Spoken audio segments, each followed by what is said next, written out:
Aujourd'hui, le thème de la journée, vers le Black Friday et au-delà, personnalisez votre expérience utilisateur et faites décoller votre chiffre d'affaires de plus de 15%.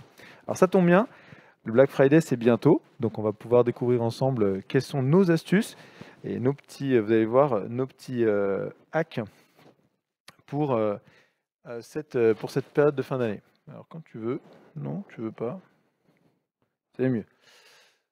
Voilà, donc on va découvrir ensemble pendant ces 40 prochaines minutes un programme sympa, un peu dense, qui est alors tout d'abord des petits hacks. On vous propose des petites astuces aujourd'hui, vraiment des petites astuces que vous pourrez mettre en application assez rapidement sur vos sites web pour maximiser votre fin d'année.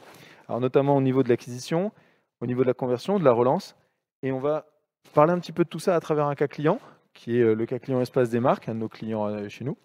On évoquera rapidement les résultats et on terminera par un tout petit peu d'informations sur qui est Salandra.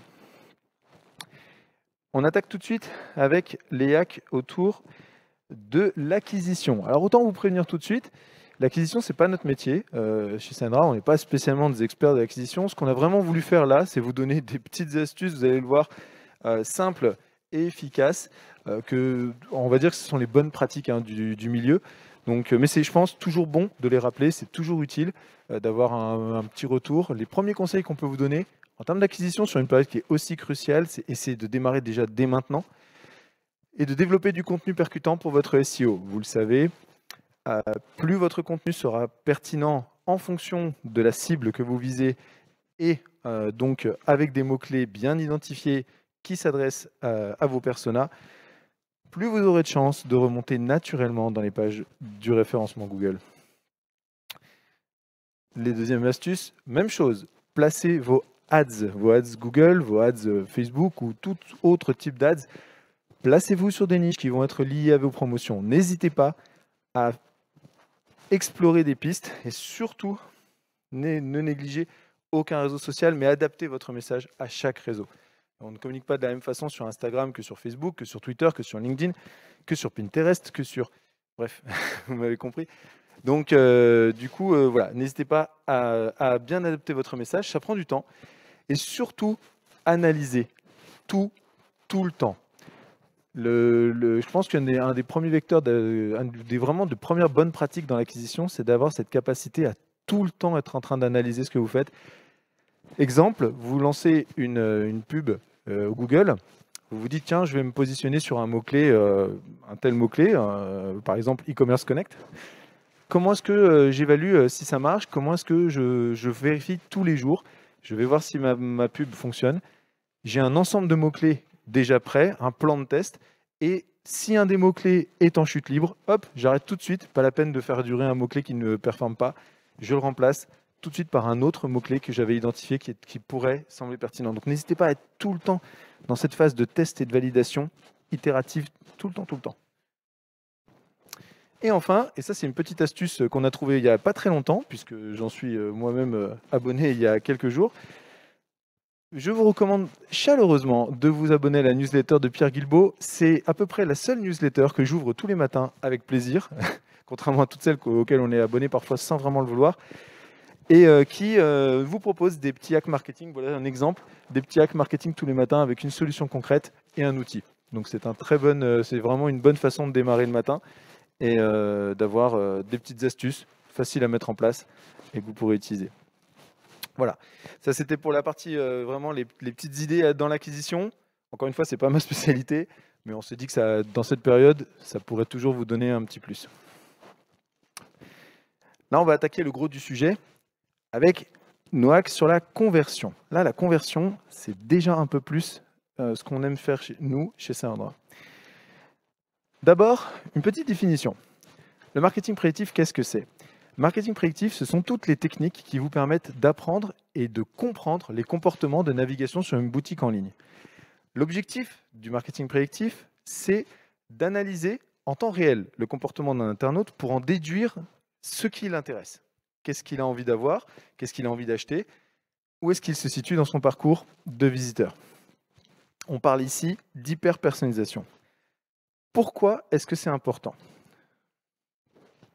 Tout simplement parce qu'aujourd'hui, 85% des internautes qui ne trouvent pas ce qu'ils cherchent sur votre site, en 2 minutes, s'en vont.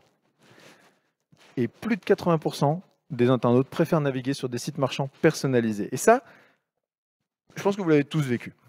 En fait, on l'a tous vécu une fois, on arrive sur un site, on ne trouve pas ce qu'on cherche, on sort, logique. Ça marche aussi dans les boutiques physiques, hein. Dans une moindre mesure, mais ça marche aussi dans les boutiques physiques. Pourquoi est-ce qu'aujourd'hui la personnalisation devient un enjeu capital? Tout simplement parce qu'aujourd'hui, vous êtes tous sujets à des interfaces personnalisées. Netflix, YouTube, Spotify. J'en cite 3 comme ça, dans 3 domaines relativement différents. Mais vous êtes toujours confronté à des interfaces avec lesquelles vous dialoguez et qui, en retour, vous restituent une information personnalisée. Alors, je ne sais pas vous, mais moi, par exemple, mon compte Netflix ne ressemble absolument pas à celui de ma femme. Donc, ça veut bien dire que le dialogue que j'établis avec la plateforme, en regardant des séries, dans le cas présent, me permet de me constituer un catalogue sur mesure, de la même façon pour ma femme, et c'est aujourd'hui un levier indispensable dans le e-commerce, qui malheureusement, qu'on ne retrouve pas encore assez malheureusement.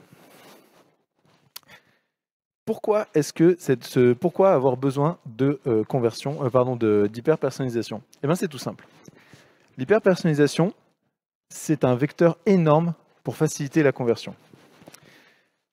Grâce à la personnalisation, vous optimisez votre immersion sur l'ensemble de vos pages. C'est-à-dire que votre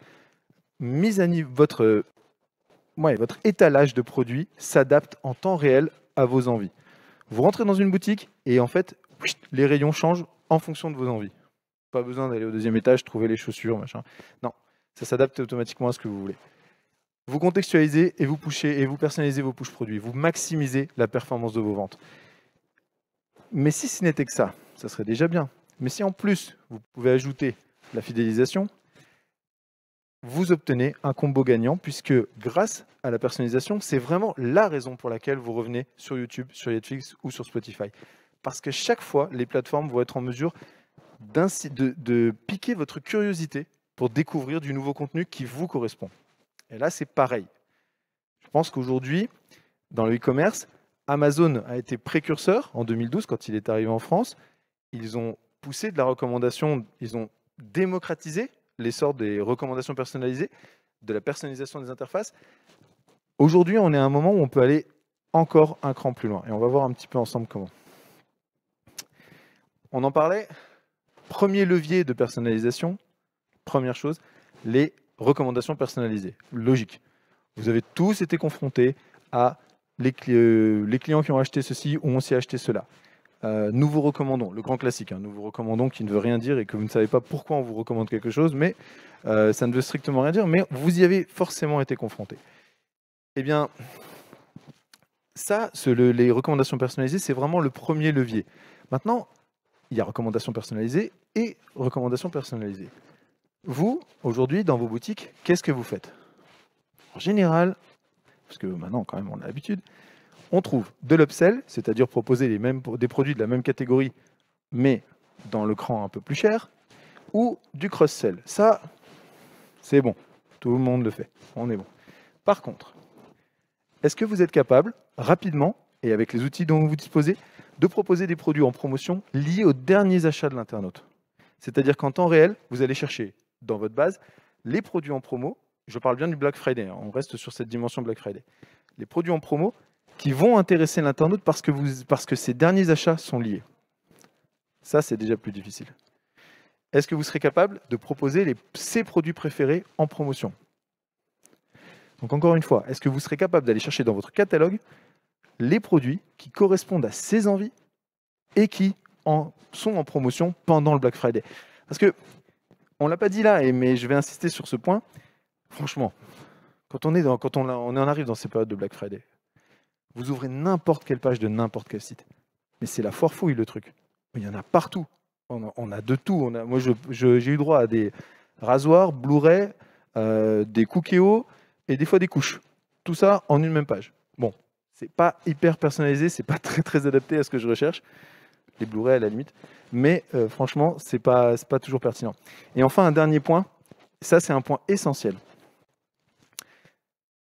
quid des landing pages personnalisées? C'est-à-dire, comme je l'ai évoqué avec les 3 géants dont j'ai parlé avant, une interface qui vous est dédiée en tant qu'internaute et qui reflète vos envies, selon plusieurs stratégies. C'est ça, la landing page personnalisée qu'on ne retrouve à peu près nulle part aujourd'hui dans le e-commerce, dans le champ du e-commerce, et qui, à mon avis, est le one next big thing, puisqu'on va arriver sur cette volonté de personnaliser de plus en plus le rapport qu'on a avec une plateforme. Donc ça, c'est la partie recommandation personnalisée. Premier niveau de personnalisation.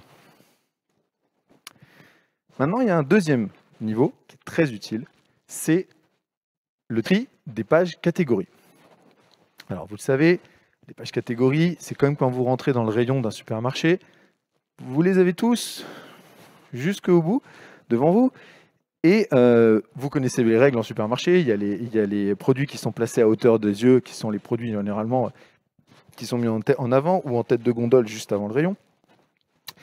Ces pages-là sont essentielles dans la vie d'un site, puisqu'elles vont vous présenter l'offre du catalogue dans une catégorie donnée de la façon la plus synthétique possible, pour que vous puissiez avoir en un seul coup d'œil, tous les choix à votre disposition. Alors, en général, qu'est-ce qu'on fait sur un site de e-commerce? Quand il n'est pas trop personnalisé, on arrive assez rapidement à placer les meilleures ventes en tête de gondole. Ça, pas de problème.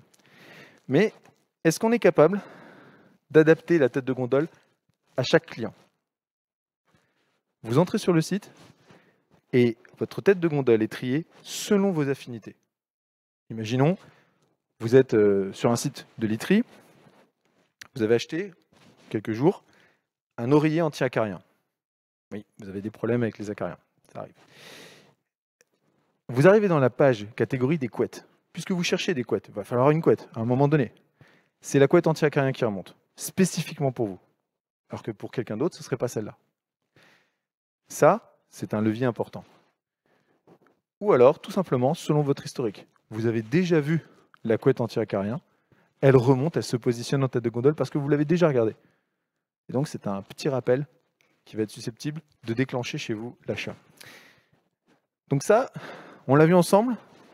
Recommandation personnalisée, en utilisant au maximum l'historique de l'internaute, et Tree One-to-One, qui vous permet d'adapter vos pages catégories, vos pages de listing, pour favoriser justement la personnalisation et favoriser la conversion et la fidélisation de votre internaute.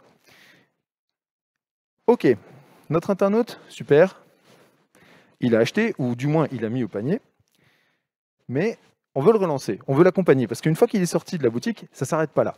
Vous le savez maintenant, je crois que tout le monde est confronté à ça. Donc, encore une fois, je ne vous apprends rien sur l'aspect relance. Mais, toujours pareil, qu'est-ce que vous faites pendant cette relance? Vous avez la possibilité d'envoyer un email. Panier abandonné, anniversaire, nouveau client, promo, Black Friday, je crois qu'on en a parlé. Mais comment est-ce que vous faites ça? Encore une fois, toujours même principe, je pense que maintenant vous avez compris. Vous pouvez faire du panier abandonné, même voir du marketing automation. Je crois d'ailleurs que vous avez une conf juste après sur le marketing automation. Ça fera une transition. Mais parmi ça, est-ce que vous êtes capable de proposer, encore une fois, les produits liés à l'historique d'achat? Il n'y a rien, absolument rien de plus agaçant que par exemple d'acheter une télé. Je vous donne une télé parce que c'est un montant assez élevé. Ce n'est pas quelque chose qu'on achète facilement. Vous achetez une télé, ça m'est arrivé. Vous recevez un email 1 heure après qui vous propose d'autres télés. Non, non, c'est pas possible. À un moment donné, je veux dire, non. Ou la baguette de pain, je peux comprendre. La deuxième télé, je comprends pas. Donc voilà, c'est typiquement le genre d'erreur que vous faites, qui peut arriver et qu'il ne faut pas faire. Autre cas, je parlais de la baguette de pain. Dans un autre exemple, ça peut être ça. Vous avez l'habitude d'acheter des produits. Là, il faut aller chercher les produits récurrents. Vous avez une certaine habitude, puisque vous avez une régularité, une récurrence chez certains de vos e-commerçants. À ce moment-là, ça peut être intéressant d'aller pousser des produits récurrents, d'adapter le message et les produits dans vos propositions par email.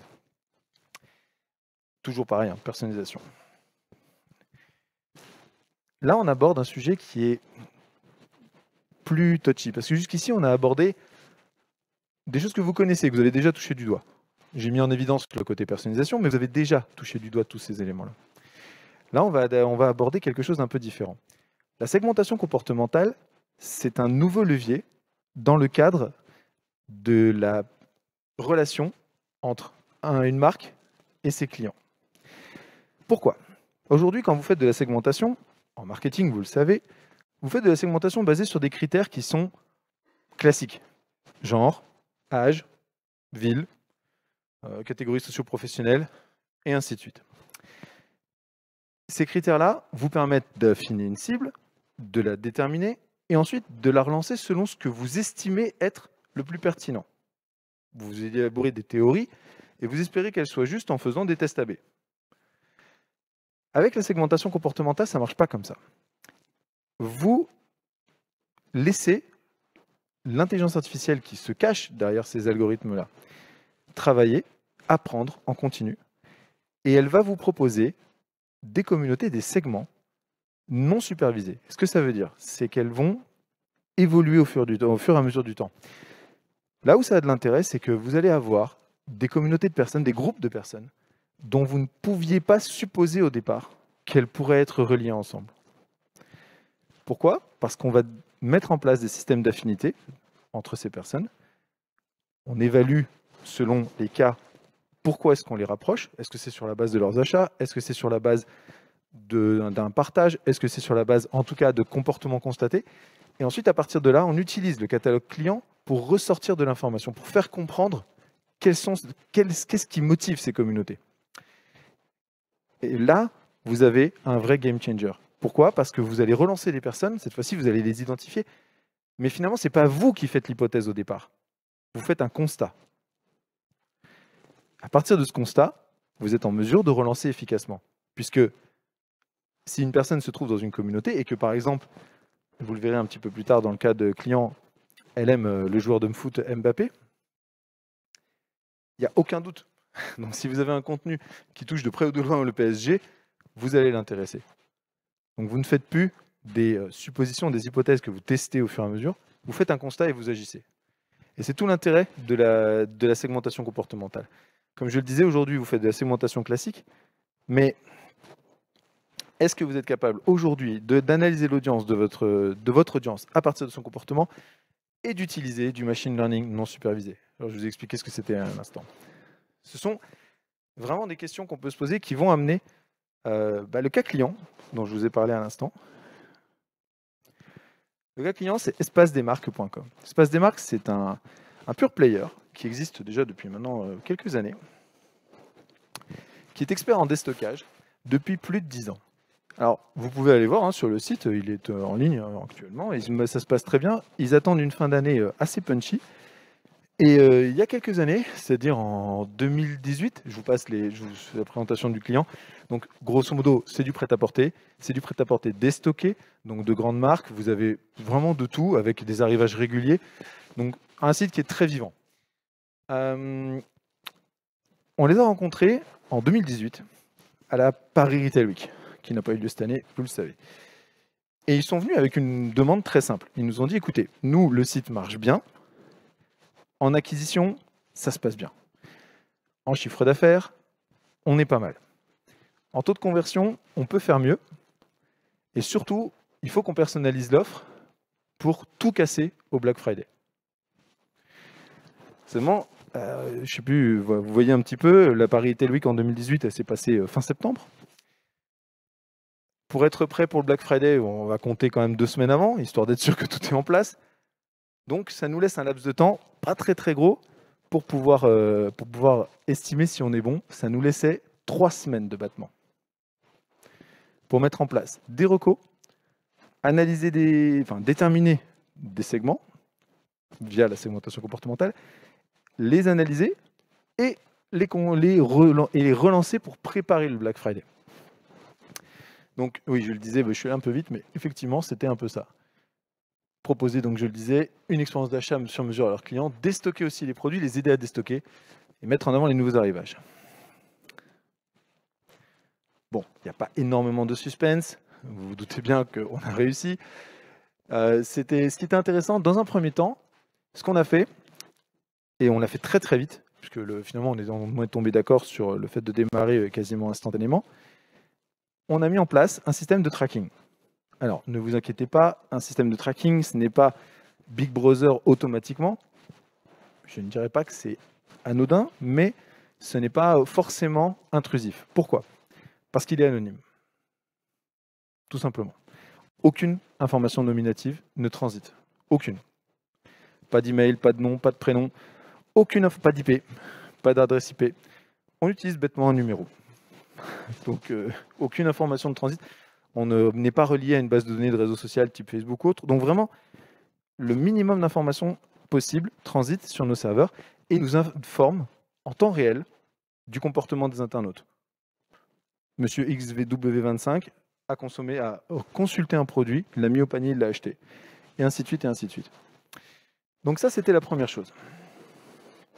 La deuxième chose, je le disais, donc, c'est la récolte de la data. À partir de là, à partir du moment où on commence à récolter de la data, nous, on considère qu'il nous faut environ 2 semaines pour avoir suffisamment d'informations et commencer à faire tourner le machine learning. Ça nous donne un corpus de données assez conséquent et on peut travailler sur ces données-là. Donc c'est ce qu'on a mis en place. Mais on ne s'est pas tourné les pouces entre-temps. On a activé l'outil communauté, j'en ai parlé, communauté c'est la segmentation comportementale. Et ça nous a permis d'identifier, au-delà des communautés classiques hommes-femmes, puisque bon, celle-là, bien évidemment, l'algorithme les fait ressortir, ce qui est assez logique finalement, ça nous permet de valider qu'il a bien compris de quoi on parlait. Ça nous a fait ressortir 16 communautés ultra précises. J'en parlais tout à l'heure, on a notamment eu des communautés très intéressantes sur les enfants et Mbappé. Alors on a eu vraiment, en plus comme tout est lié aux catégories d'âge, on a bien remarqué que c'était les 9-12 ans qui étaient concernés, plus que les plus petits forcément, ou même les plus grands qui n'en avaient strictement rien à faire. Donc c'était vraiment intéressant, comme je vous le disais, de faire ce constat, de ne pas émettre une hypothèse. Ensuite, et c'est tout l'intérêt de la démarche, nous avons déployé tous nos outils. Recommandations personnalisées, la configuration, le tri one-to-one, je le disais, les emails. On a apporté notre solution, notre savoir, notre expertise, et on a fait gagner un temps incroyable, plus de 50% de productivité à Espace des Marques pour préparer son offre produit sur le site. En temps réel, ils pilotent toute leur offre produit. Il y a une personne dédiée à ça, chez eux, et elle utilise aujourd'hui systématiquement notre outil parce qu'elle va vite. Je crois que c'est vraiment le cœur de ce qu'on peut retenir, c'est qu'on les a, au-delà de les avoir aidés en termes de ROI, on les a surtout aussi beaucoup aidés dans leur process. On a ensuite, et ça c'est très important parce que vous pouvez avoir toute la technologie que vous voulez. Ça, il n'y a pas de problème. Aujourd'hui, surtout aujourd'hui. Derrière, il y a toujours un conseil humain. On parle autant d'IA qu'on veut, on en a, hein, croyez-moi, c'est qu'on en fait. Mais finalement, ce n'est pas l'IA qu'on met en avant. C'est l'expertise de notre équipe qui va accompagner tous les mois Espace des Marques et qui va les conseiller sur quelles préconisations faire à quel moment, selon quel moment dans l'année. En gros, vous abordez le Black Friday, qu'est-ce que vous pouvez maximiser? On aborde les fêtes de fin d'année ensuite, ou on aborde, je sais pas, le printemps, qu'est-ce que vous pouvez maximiser? Donc on prépare avec eux, à chaque étape de leur année, on prépare avec eux les meilleurs moments et les meilleures stratégies de recommandation et de personnalisation du site pour maximiser leur ROI. Et enfin, évidemment, on en a un peu sué, hein, je ne vous cache pas, mais en tout cas, pour le coup, on a réussi à tenir notre objectif et à respecter notre deadline. Finalement, pour être très précis, rendez-vous compte qu'en 3 semaines, notre outil SalesSense pesait déjà 11% du chiffre d'affaires de Espace des Marques. Pour être tout à fait très clair et très transparent, je ne parle pas de chiffre d'affaires additionnel, je parle bien de la part du chiffre d'affaires réalisé à travers des recommandations qui n'ont été mises en place qu'au bout de 3 semaines. C'est un gage majeur de la qualité de l'intégration. Aujourd'hui, on est à 20%, régulièrement et sans aucun problème. Aujourd'hui, on est vraiment sur des thématiques où la vie du site s'articule à travers la proposition personnalisée.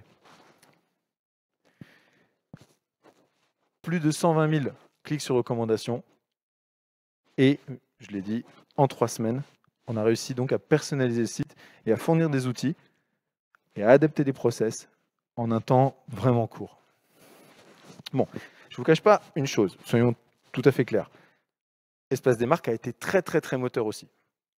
Il y a certains cas où c'est un peu moins facile. Mais quand on a des personnes moteurs, quand on a un projet prenant et de belles deadlines, parce que mine de rien, on avait une deadline importante et il y avait un beau challenge, en général, ça se passe très bien. Et on tourne autour de 3 semaines. En comptant 2 semaines d'écoute du site, je trouve qu'on est vraiment pas mal. D'une façon plus globale, on arrive bientôt à la fin de cette présentation. D'une façon plus globale, je vais revenir avec vous sur ce que vous pouvez attendre des résultats de la personnalisation. Chez nos clients, et je crois que ça c'est le chiffre majeur, on a constaté une augmentation du taux de conversion, et là je parle bien d'augmentation, de 25%. Il n'y a pas de surprise, hein, maintenant qu'on en a parlé ensemble, vous comprenez mieux pourquoi. Mais je crois que c'est vraiment le chiffre à retenir. De la même façon, on a constaté une réelle augmentation dans les taux de conversion via les emails. Je le disais, on pèse en moyenne plus de 20% du chiffre d'affaires de nos clients. Et ça dépend, mais alors, drastiquement, de l'intégration qui a été choisie. Certains clients choisissent une intégration light, quelque chose de pas trop envahissant, quelque chose de vraiment light. Je précise que ça n'apparaît pas comme des pubs, hein. On est vraiment en train de parler de lignes de produits. Ceux qui vont plus loin, ceux qui vont plus en dedans, rentrent très rapidement dans du 30-40%. Avec bien évidemment les conséquences que ça a sur les autres indicateurs, parce que tout est lié. Plus 16% de panier moyen. Certains de nos clients remboursent leur abonnement annuel en 1 mois, parce qu'on a augmenté leur panier moyen. C'est extrêmement conséquent.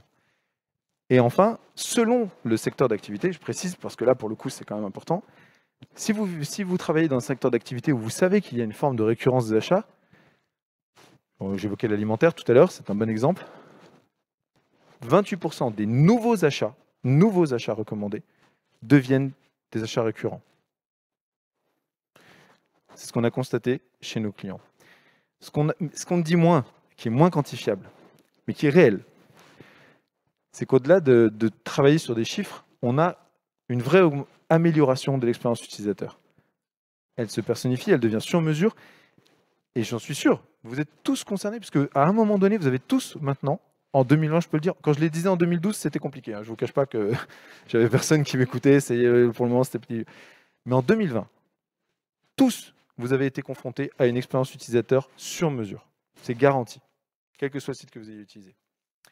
Donc, vous savez que ça marche. Vous savez à quel point c'est important. Et vous savez à quel point ça satisfait et à quel point ça vous engage. Voilà un petit peu pour la partie résultat. Je vais terminer rapidement en nous présentant. J'ai gardé le meilleur presque pour la fin. Avec donc Cellandra. Qui sommes-nous? Cellandra, nous sommes une société qui est née en 2008 et dont l'objectif, c'est d'offrir une expérience d'achat personnalisée à chaque visiteur. On a été précurseur il y a quelques années, puisqu'on est né d'un projet de recherche et on a cherché à développer très rapidement, on avait donc créé des algorithmes, il y avait vraiment une partie IA dedans, et on a cherché à industrialiser tout ça. Peut-être qu'on était un petit peu en avance, mais aujourd'hui, force est de constater qu'on avait vu juste, et donc on a la capacité aujourd'hui de proposer un outil d'e-merchandising clé en main et boosté à l'intelligence artificielle qui est SalesSense. C'est celui qui a été adopté par Espace des Marques et qui aujourd'hui tourne chez nos clients. Et c'est une structure qui est très flexible, dont je suis le directeur des opérations. Je travaille depuis plus de 10 ans chez Cellandra, donc croyez-moi, je l'ai vu, je l'ai codé moi-même une bonne partie de l'application, donc je sais bien à quel point elle est pertinente puisqu'on l'a vraiment construit avec nos clients. Et aujourd'hui, on a la capacité de développer à la fois des algorithmes, mais à la fois des solutions logicielles sur mesure pour aider nos clients à faire, je vous l'ai dit, des recommandations personnalisées, des campagnes sur mesure, c'est-à-dire que vous ne vous adressez pas forcément, vous proposez des recommandations personnalisées, mais différentes, avec des stratégies différentes, selon si votre visiteur est un nouveau visiteur ou un visiteur qui a déjà acheté ou un visiteur qui a consulté un produit en particulier parce que vous voulez faire un focus dessus. Donc voilà, vous avez la capacité d'aller très loin dans l'adaptation. Le tri one-to-one, je ne vous ferai pas l'affront de vous réexpliquer ce que c'est. Les emails personnalisés, la fameuse segmentation comportementale, et enfin, indispensable, mais moins, plus sous le capot, l'A/B testing qui vous permet de valider toutes les approches. J'ai fait le tour de cette présentation. Merci beaucoup. Est-ce que vous avez des questions? Moi, j'aime bien quand on me prend en photo comme ça. Je me dis, c'est bien, là, je suis pas mal. N'hésitez pas. Ah bah oui, non, mais moi, je valide, hein, pas de problème. Donc voilà, est-ce que vous avez des questions? Est-ce que vous vouliez peut-être que je revienne sur un point? Parce on a abordé quand même plusieurs sujets. J'ai vu que les hacks, c'est pas forcément ceux qui sont c'est pas forcément ma spécialité, mais les hacks de l'acquisition, j'ai vu que ça avait retenu aussi pas mal votre attention. Donc, je sais pas, est-ce qu'il y a quelque chose que vous vouliez approfondir? Non, ça veut dire que j'ai été clair. Ouais, ok, ça marche. Je vous invite surtout à ne pas partir juste comme ça. On vous propose un goodie assez spécial, 2 goodies assez spéciaux et assez sympas sur notre stand. On a ramené, attention, et ça va vous être utile en ce moment, des bulbes de trèfle à 4 feuilles. Oui, c'est vrai. Donc, on a ramené des bulbes de trèfle à 4 feuilles. C'est pas mon idée, hein. Je crois qu'il faut féliciter le reste de mon équipe, mais ça, c'est même pas de moi.